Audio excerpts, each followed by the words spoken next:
We have the distinct honor of being your first panel, and I think in this we have about 35 minutes. We're really going to solve everything related to privacy and AI between the four of us. I think we can do it if we try hard enough. At the bare minimum, we'll at least cover a lot of ground, help set the stage for a lot of your breakouts that are happening later today. So I'm so excited to be here with you guys. I have like no cards of questions. We're gonna dive right on in and see how far I get. But I guess maybe to start, and I'll start with you, Mirena, just to help set the stage a little bit. I would love to hear a bit about how you've seen privacy and AI laws and regulations kind of change in the last maybe, I'll say year. I know we could really span a while, and how that's kind of changed your job, how you think about it, if at all. Well, that's actually a very good question, and I think that I can connect it to personal story. As you can hear from my accent, I'm not American. I'm not from the United States. I actually came to the United States in 2016 as a result of the GDPR. How this happened, I see changes in privacy since 2006 when I actually started working in privacy. And back in the day in Europe, exactly like in the United States, each country had their own privacy law. And each country had a lot of resistance of how that privacy law would be interpreted, to which extent the enforcement will take place. And eventually, surprisingly for everyone, this became a regulation that took over all the different countries in Europe. So that was a big change, the GDPR. It was such a big change that it was not impacting only Europe, but the entire world. And that's how I came to the United States. I also see the same thing happening in the United States. I see a lot of laws are coming in each different state with their own interpretation of how they have to be applied in practice. Same thing happens all over the world, really, but I think that what's actually happening is getting closer and closer to GDPR. And the latest example is the automated decision-making. That's what I... Totally. And Shannon, I know from your role, you're thinking about this for a lot of different companies, a lot of different organizations. I'm interested, maybe this is a two-part question, which I know can be annoying, but I'm curious, in all of these changes, what you're seeing is the biggest thing that companies are kind of adapting to, trying to deal with, and how they've been best able to navigate these changes. Yeah, that's a great question. I think that a lot of companies are thinking about how the legislation is emerging. There's the EU AI Act, obviously, which is sort of a North Star for regulators around the globe. And there have been two different approaches to regulating AI. One is we're going to have a single law and a unified approach to regulating AI, like the EU AI Act. And then on the other hand, you have countries that are saying, well, we have these existing agencies and they're going to continue to regulate AI as it falls within their jurisdictional ambit. So, for example, the UK has not followed the EU's approach. We have the US, the CFPB, the EEOC, the FCC. I'm not just saying acronyms because I'm a privacy person. They have all issued guidance about how they're going to regulate AI as it falls within their jurisdictional remit. And that's been really interesting to see how that legislation is emerging. And to Mirena's point, I think we're seeing is what we saw in privacy for AI, but supercharged. So GDPR and privacy legislation took a little while to unfold. We had the GDPR and the CCPA. Fast forward a couple of years, and now we have 20 different state privacy laws. And I think in the US, we're seeing something similar, but happening more quickly. So we started, we have nothing at the federal level on AI. At the state level, we have every month, there are hundreds of bills that are proposed around AI, from the mundane to the apocalyptic. So the mundane is like, oh, we're going to form a committee to talk about what committee we're going to have for AI, to everybody needs to have some way to unplug AI in case it goes rogue. Like that whole spectrum has been really fascinating to see, and some of those laws are starting to go into effect. We have AI-specific legislation in New York, in Illinois, in Colorado. There are some laws in California. So companies are watching what's happening at the state level. They're watching what the different regulators are saying about AI. They're looking at the frameworks that are emerging from NIST, the risk management framework. They're looking at the White House, the Bill of Rights, the executive order, to try to develop a framework for building a durable AI compliance program that will withstand the world in which we're in now, where there's somewhat limited AI regulation, to a world in 18 to 24 months' time, where there will be hundreds of laws globally. Totally, and while we're kind of on that topic, I think you were hitting on it beautifully there, but I want to dig a little bit more into maybe where the overlap is, right, between when we're talking about new privacy laws and states moving really fast. I mean, it sounds really similar to what's happening with AI. Where are maybe the overlaps in terms of how companies are maybe managing this, can best manage this, and maybe, I'm trying to think of like resources that they can funnel into the same topic, things that make it so that they don't have to completely start new, start fresh, things like that. Yeah. That's a great question. I'd love to hear from my panelists as well, but what I'm seeing on the ground is that a lot of privacy people are being given AI to manage as part of their roles. We're seeing a lot of titles change. Yep. So whereas someone was the privacy officer or chief privacy manager, they now are privacy risk and AI. They're getting these expanded roles because I think AI regulation looks a lot like building privacy programs around, especially in sort of regulatory uncertainty, which happened in the US, and people built sort of around GDPR principles. We're seeing companies do the same thing. So build global AI compliance programs that are built around core principles: security, safety, transparency, contracting, governance. So that's like the overlap that I see happening. Like even within the last 6 months, I see title changes happening in the privacy space. Totally. I can comment on this. Yes. First of all, I have to give a typical disclaimer. All views are my own. Please do not attribute them to the Attorney General of Albanta. I think it's fascinating to think about AI in the context of privacy regulation, because I'm feeling a lot of the same ways I felt when CCPA was first passed in 2018. I've told like a story before when I've sat on panels that the moment that CCPA flew through the California state legislature in a week and then was signed by Jerry Brown, I had to take a walk around the block because I knew that my life was going to completely change as the lead privacy enforcer for the state of California. And in fact, what we're seeing is a lot of the same sort of reactions and thoughts that are going into thinking about how AI is being regulated. I am going to steal a quote from Ashkan Soltani, who is the executive director of the California Privacy Protection Agency, which is a new privacy protection agency that was recently established. And it works in parallel to the Attorney General's office doing administrative enforcement of the CCPA while I retain in-court enforcement of the CCPA. And he says, you can't have AI without PI. And I think that that's why there's so much crossover, right, between these folks who have been tasked with doing privacy, which is, on the cutting edge in many ways, and thinking about the intersection between data and technology. And now we're being thrust into this role of thinking about AI, mostly because it comes from a place of a deep bench of experience. Totally. I totally agree with Ashkan Soltani and Stacey about this.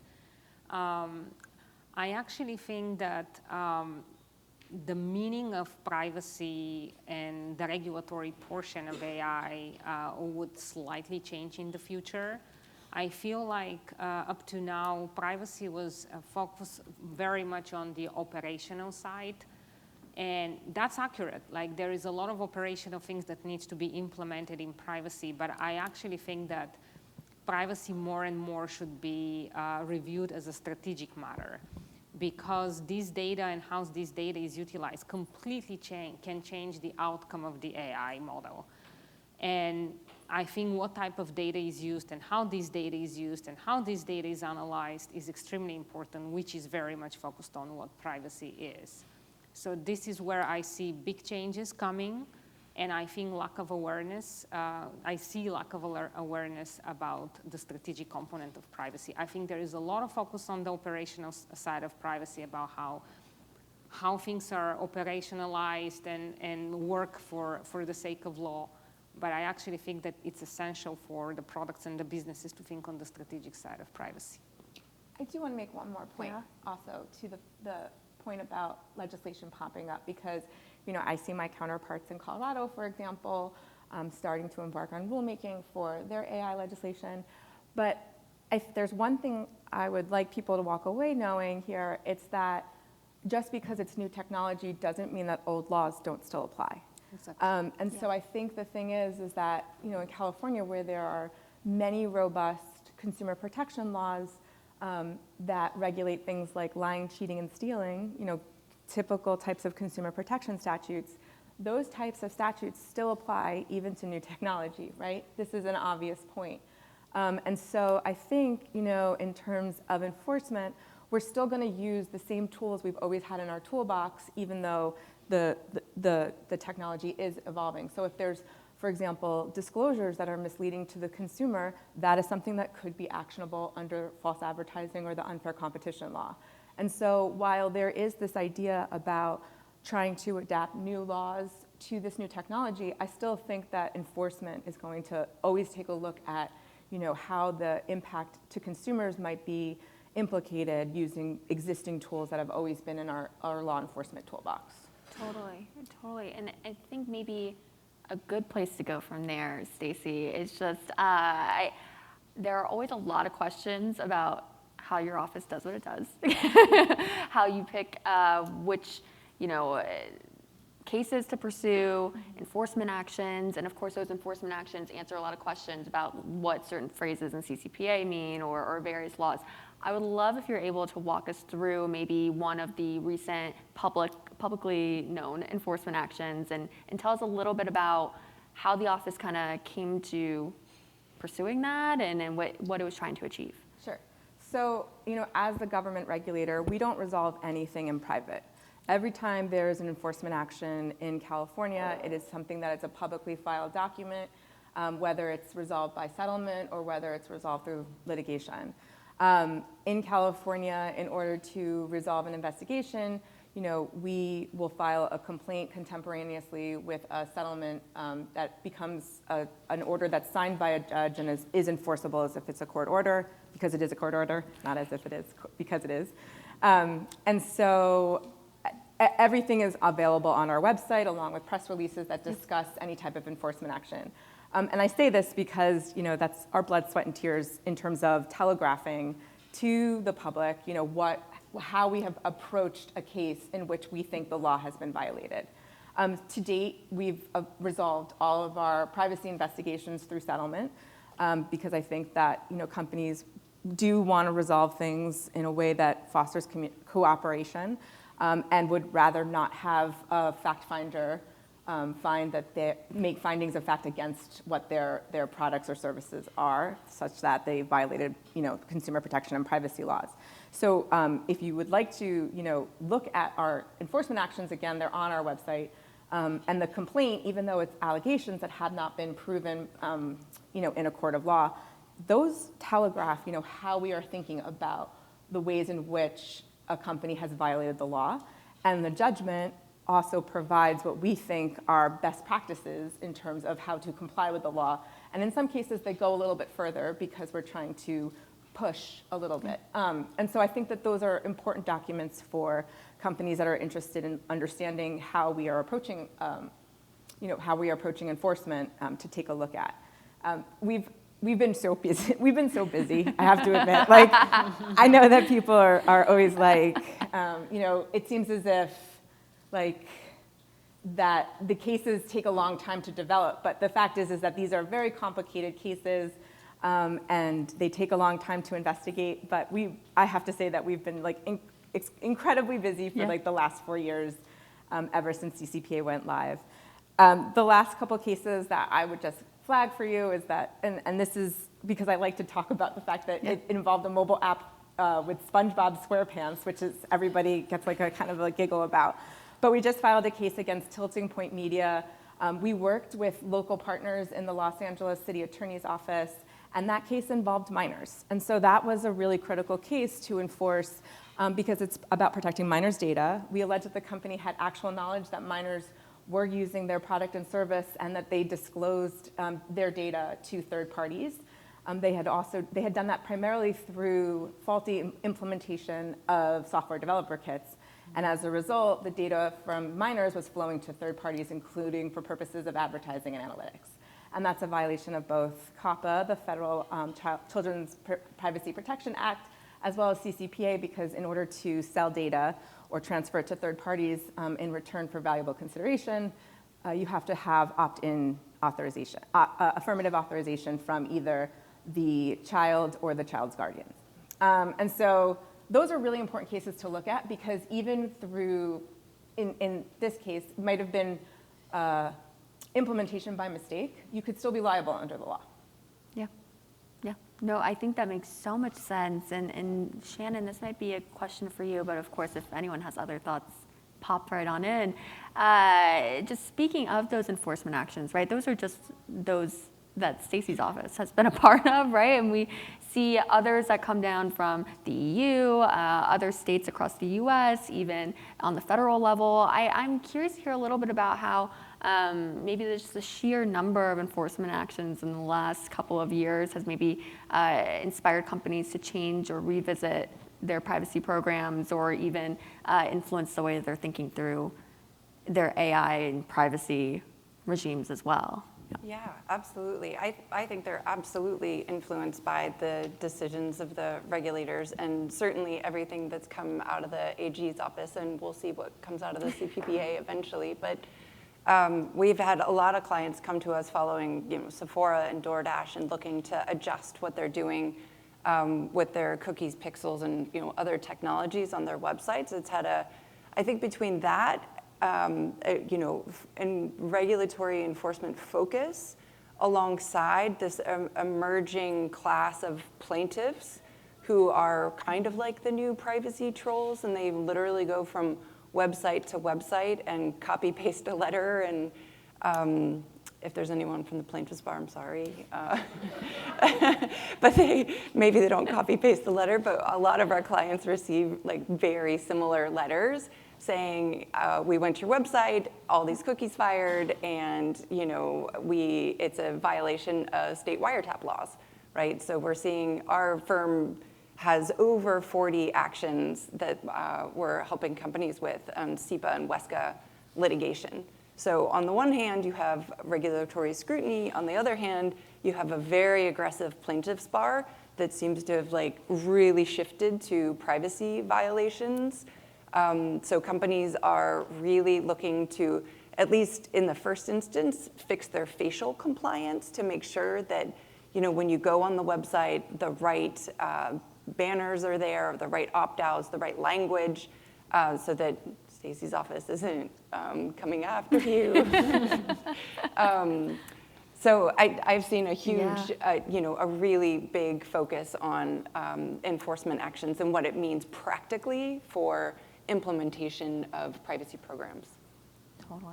Totally. And Stacey, this has been brought up a few times now by various panelists, including yourself. I don't know how much you can answer this question, but there's, of course, a lot of attention on rulemaking around CCPA and automated decision-making. Are you able to shed light on where we're at in the process, what people can expect, things like that? Yeah, so the Attorney General's office was responsible for the first set of rules for CCPA that included the global privacy control, which I was very proud of because it was intended to be a tool that really gave consumers the broad ability to opt out of sales globally without having to go website by website, browser by browser, device by device to hit opt out of information every single time. But now, as a result of the CCPA being amended by ballot initiative, the rulemaking authority has transferred from the Attorney General's office to the new state privacy agency that I referenced earlier. And so they are in the midst of doing rulemaking. They have to follow the California Administrative Procedures Act, which really puts the public front and center involved in any type of rulemaking. I will say that rulemaking requires in California that every time there's a public comment, that the agency that's charged with rulemaking has to summarize and respond to every single public comment as part of the rulemaking record. When we filed the rulemaking record for the first set of rules, it was 1,500 pages on June 1st, 2020, when state offices were being closed due to political unrest after the George Floyd murder. So that was a challenging story if anybody wants to talk to me about that during the break. What was interesting about that is that a private attorney asked if there was going to be guidance relating to those regulations, and I said, well, why don't you start with the 1,500 pages that we just filed with the office to see how we were approaching the rules. As I said, the rulemaking authority has transferred to this new agency. They have not initiated formal rulemaking yet, but when they do, they're going to hold a hearing that's open to the public. They're going to solicit public comment on the language of the rules. It really does help the public to be engaged and not right from the perspective of, for example, the one client that they're representing, but broadly how a rule and the language of the rule will affect, in general. And so it's going to happen eventually, but that hasn't started just yet. Gotcha. Regarding automated decision making and consumers' right to opt out of the processing of their data for purposes of automated decision making. Yeah, and maybe in that vein, I'm curious to hear from Mira and Shannon just a little bit about either how your own companies or your clients are kind of thinking through this anticipated rulemaking, if it's actually going to change anything for you guys, what that kind of looks like for you. I personally don't feel very surprised about this rule. Yeah. And the reason for that is, again, the GDPR. Automated decision-making existed in the GDPR since quite a while now. I feel like it's a natural development, considering how CCPA is evolving in general. Stacey, please correct me if I'm wrong, but I feel like CCPA is getting one step closer to the GDPR every single time. So I do not see some striking, surprising development in terms of automated decision-making. Of course, how that's going to impact companies, that's another question, because at the end of the day, specifically California is the king for technology and innovation. So I feel like there should be some kind of cautious development of this rule, because Europe is slightly different in this aspect. But I feel like for global companies, that should be process-wise easy fix in comparison to local companies, because they most likely already implemented certain rules and processes and procedures around that for Europe, which they most likely would want to implement here in terms of process. For local companies that are still about to go global, that actually could be beneficial to the extent that they would be ready when they want to become global and how others are perceiving it. So I just want to say, like, it could be disturbing, depends on what the final rule is, but I also feel like that there are precedents already that could be followed to facilitate in implementation in practice. Yeah, I would agree with that, Mirena. I think that we've had the GDPR and the automated decision-making rules for a while now. Everyone is watching very closely what will happen with the regulations, but companies that are building global AI compliance programs are hopefully well situated to comply with the regulations when they come out. I think there's incredible scrutiny on what's happening in California for a couple of reasons. One is a sort of bellwether as to what's going to happen with legislation across the US. We've always been a leader in privacy. I actually look back to the CalAPA and Kamala Harris's guidelines that she wrote about CalAPA. many years ago. So California has always been sort of first in thinking through issues and consumer harms, especially with respect to privacy. And similar to what happened with the CCPA, there's a lot of focus because, well, for CCPA, there are a lot of technology companies based in California. For AI, 35 of the top 50 AI companies are in California. So there's this really macro geopolitical landscape behind all of this, which is we want to regulate, but we don't want to stifle innovation. And I think it's a tricky balance to walk in California, and companies are sort of looking to see what happens. And again, focus on what happens with the automated decision-making technology, the regulations that are coming out, but hopefully many of those companies are already well-positioned to comply with whatever is ultimately published. Kamala Harris has said before, as California goes, so goes the nation. She was the one that started the privacy unit within the DOJ, and now there's, I would say that, at least half of my counterparts in other states have their own privacy specialized units, at least half. Absolutely. No, California is impressive. I don't think anyone is going to fight us on that one, right? And deeply significant. It's very fitting that we are having this conversation here, right? I kind of want to go back to something that was mentioned earlier, right? I feel like I could spend the next few minutes just nitpicking every single regulation. How should we do this? How should we do that? But something that was mentioned earlier is this idea of taking a more objective approach, right? And kind of thinking about AI and privacy in terms of just how do you set a program that can be resilient or just is already doing what it needs to be doing. Of course, there are going to be outlier laws that come in and change that plan. But I would love to hear a little bit more from anyone who has thoughts on the panel about this, about how practitioners, especially those in this room, can be,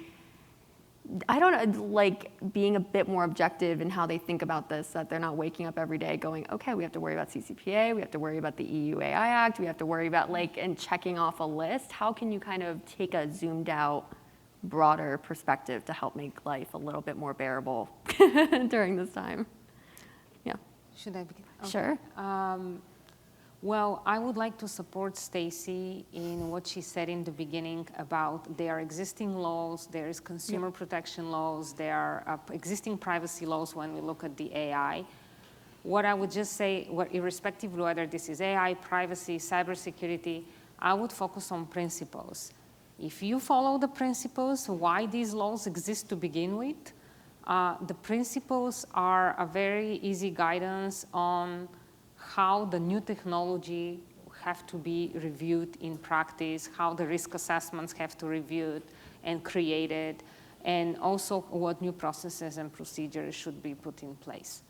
It's all about principles and building on top of these principles versus, of course, the focus on the specific provision of the law is very important, but sometimes the law is silent. So in that case, I think the principles can guide you in terms of interpretation of and potential consequences of your actions.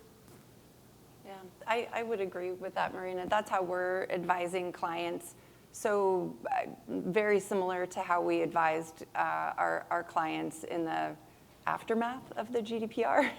When we were thinking what was going to happen in the US, we advised people to build principles-based approach kind of programs built around core principles. And we're doing a very similar thing with AI. And it's following how the laws are emerging as well. They're very thematic, right? All the hundreds of laws that I'm talking about, they're really, you can put them into pretty neatly into different buckets like safety, security, transparency, deep fakes, labeling, like all of these themes are inherent in the legislation that's emerging. And companies can build around programs that are durable around these core principles. So starting with governance, people, policies, and process.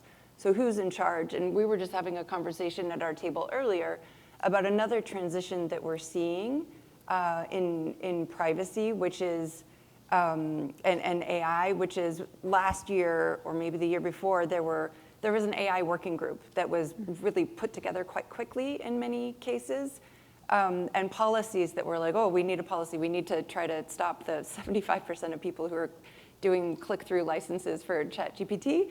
And so companies put together working groups, they put together a policy, they shipped it out, and now they're like, okay, I'm taking a breath, and we need a formal working group, or we need a privacy committee that's cross-functional, made up of IT and legal and marketing and engineers, so that we can really intentionally and meaningfully direct how we're going to build this program. So we're seeing a lot of formality around the governance, and those policies are really becoming more thoughtful instead of, we even saw last year people saying, we want a policy that says nobody can use any AI. Well, that hasn't been successful. That just hasn't worked for anyone. Even companies that got a little bit burned by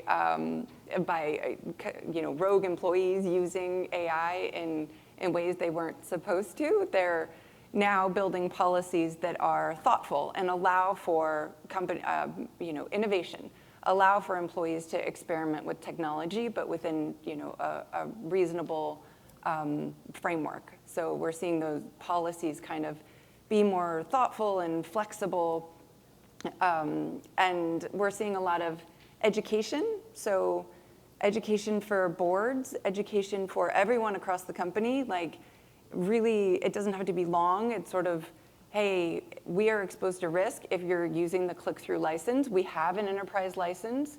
We can get you login details. Here's how you can use it.